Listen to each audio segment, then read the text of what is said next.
नहीं, पहले भी ऐसे होता था कि पहले जब बच्चे रोते थे तो अम्मा उन्हें रोने देती थी, तब भी उनके पास जाके बैठ नहीं जाती थी। इस पे मेरी आपसे बात नहीं बनेगी। मैंने बहुत पुराने जो पेरेंटिंग का स्टाइल है आप देखें, वहाँ बच्चा रो रहा होता है, अम्मा अपना काम करी, उसको कोई परवाह ही नहीं है कि रो रहा है, 1 घंटे तक रोएगा, रो के वापस आ जाएगा। तो मैं तो इस जब भी बात परवाह पे नहीं हो रही। मैं आपके साथ हूँ इस बात पे, जब आप कह रही है कि बच्चा रोए तो उसको रोने देना चाहिए, एब्सोल्युटली उसको रोने देना चाहिए। बट मैं आपसे ये कह रही हूँ कि जो डिजिटल एज है उसमें बच्चे इस तरह से ही बड़े हो रहे हैं। आप चाहें तो भी नहीं कर सकती उस चीज को stop, because that's the age we are living in.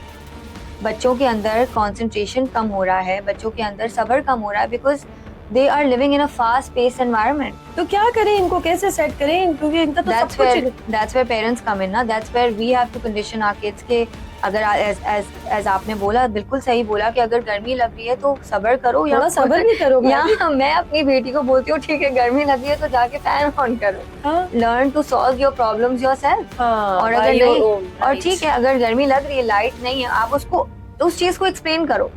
The Y, जो बच्चे क्वेश्चंस पूछते हैं वाई, अगर गर्मी लग रही है तो आप उनको एक्सप्लेन करो कि क्यों गर्मी लग रही है, लाइट नहीं है या अगर कोई फॉल्ट आया हुआ है, दे आर फिक्सिंग इट। उनको जाके दिखाओ कि देखो ये बना रहे हैं, जब ये बना लेंगे तो सही हो जाएगा। आप उनको, तो फिर वो अगला सवाल आपसे करेंगे ये कब, कितनी देर में बनाएंगे, कितनी देर लगेगी, ये कब होगा, ये ठीक। But that's where the learning happens. All the whys, जितने भी वो व्हाई पूछते हैं आपसे, जिस तरह से आप उसको जवाब देते हो, that's where the learning happens, and I think that's where parenting comes in. मज़ीद वीडियोस और पॉडकास्ट देखने के लिए हमारा YouTube चैनल सब्सक्राइब करें। Cure Pakistan, live long Pakistan.